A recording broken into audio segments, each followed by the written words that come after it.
Ngiyalukhetha unyazo lwezulu. Ngiyaxolisa bantwana basezulwini. Ngokona umsebenzi omhle kangaka kaNkulunkulu. Umsebenzi omkhulu kangaka wesabatha. Makabonge uNkulunkulu. Bantwana basezulwini, baba umvangeli. Baba bonke insizwa zonke ezikhona. Mama bonke abakhona. Singaba kule ndawo. Akabonge uNkulunkulu.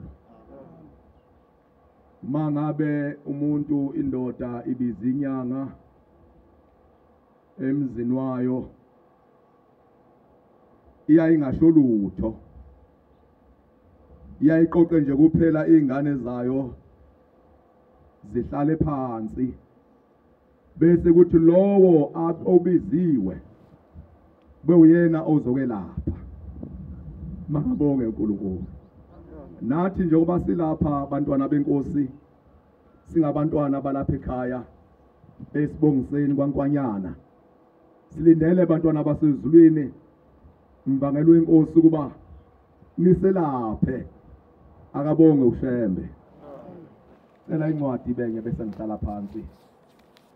Incwadi yamazwi ahlakaniphile 26. Ivesi lakhona ngelika 20.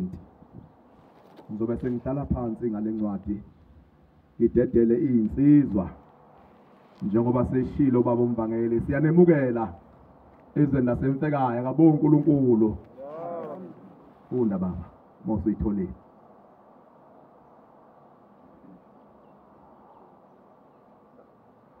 ku-26:20 lilodwa nje kuphela. Kungekho izinkuni. Ithi ke le ncwadi bantwana basezulwini, nxa kungekho izinkuni, njengoba silapha ekhaya abantwana basezulwini kuzohlanganiswa izinkuni ukuze kube njalo. Umlilo uyacima. Ngiyabonga baba.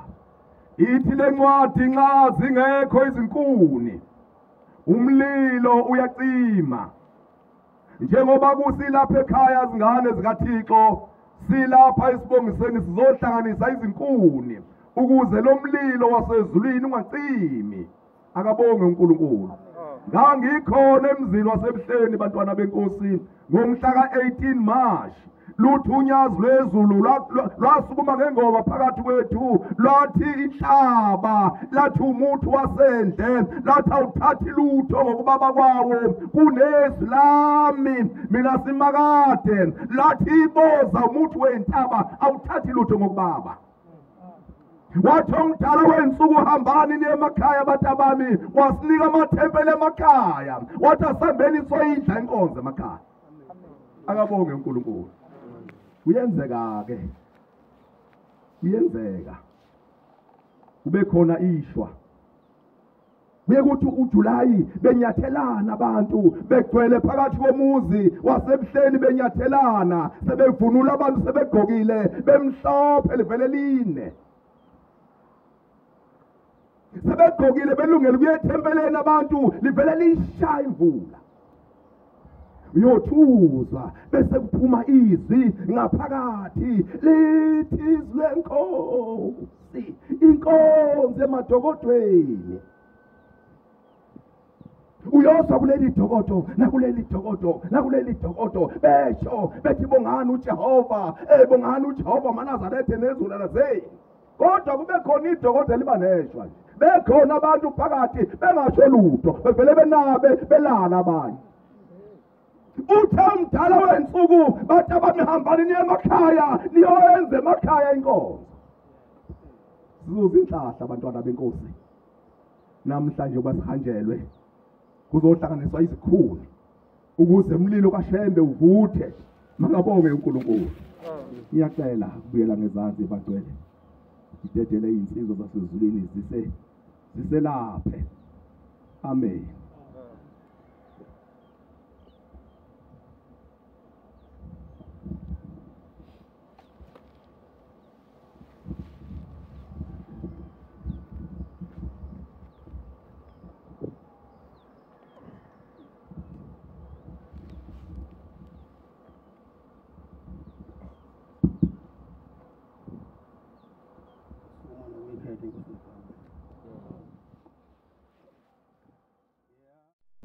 ongangeni ngesanga ukuya esibayeni sezimvu ongangeni ngesango ukuya esibayeni sezimvu kodwa okhwela ngenye indawo ovela fohle nje agibele ngenye indawo lowo uyisela nomphangi lowo muntu ulisela nomphangi ongena ngesango ungumalusi wezimvu Amen. Amen. ongena ngesango ungumalusi wezimvu ngithi ke njoba silapha abantwana bahle bakaNkuluNkulu baba vangeli wenkosi zwakele ungethuki baba wena ulisango lokungena lapha kulezi ntaba noma kulezi inkalo mkhokheli oyingcwele kaJehova wena ulisango lokungena lapha kulezi zimvu ushembe akugcobele ukuba uzelusela yena uma ngabe singena singasasho ukuthi kahle kahle kwenze njani nisithole sesinkanta nje nenkonzo sithi ushembu uNkulunkulu ushembu uNkulunkulu ubani obengakwazi lokho senizosala nisibuza nisiphendula ukuthi kahle kahle laba bantu babona thina singabatsheni nabantu ukuthi ushembu uNkulunkulu bengaze besukele emazweni akubo beze lapha basidelela ngempela sebehlangene umkhokheli nomshumayeli nomvangeli beyolubika kumfundisi kuthi kufika abantu nje bezodelela ongangeni ngesango ukuya esibayeni sezimvu lo muntu ulisela nomphangi amen bengicabela ukuba idedele ubaba umvangeli ngoba silapha kuleliswe silapha kuleli thempeli amen kahle kahle yisabatha ngoba kuyisabatha nje sisesibongiseni yebo ke uthe uNkulunkulu wethu ushembe unyazi lwezulu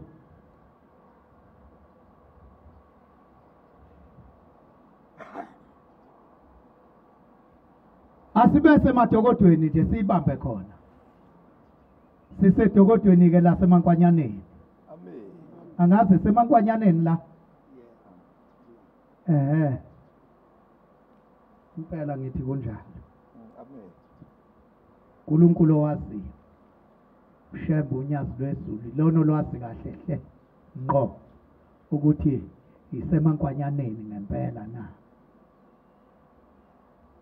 athe khuluma insizwa baba umvangeli izolo kusukela ntambama kwaze kwayisebusuku ngilalele ngize ngayilalela ke lezi insizwa kusuka ngabo 10 kwaze kwayoshaya 1 lokhu ngilalele nje ikhuluma la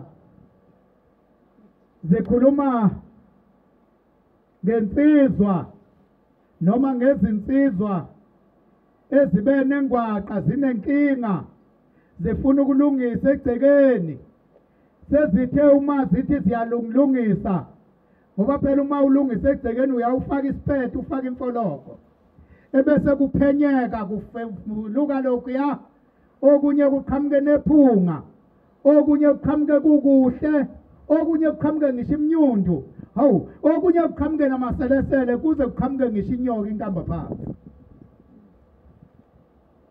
sathi siyaphenya lezi insizwa zithi ziyalungisa egcekeni kubo zaseyifumanisa ukuthi hayibo la ekhaya ubaba nomama bakhule belapha einkonzweni lezi inkonzo kuyaye ukuthi uma kushadwe holo ebese kuthiwa sekuphelele sekumfazi nendoda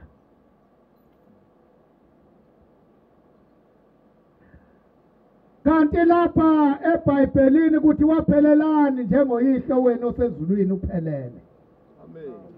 Shambe ufike wathi abantu uma ngabe beshadelo umshado uma befika lapha ebuNazaretheni unkosikazi uyintethelelo, indoda akuyona umnomzane, indoda nje.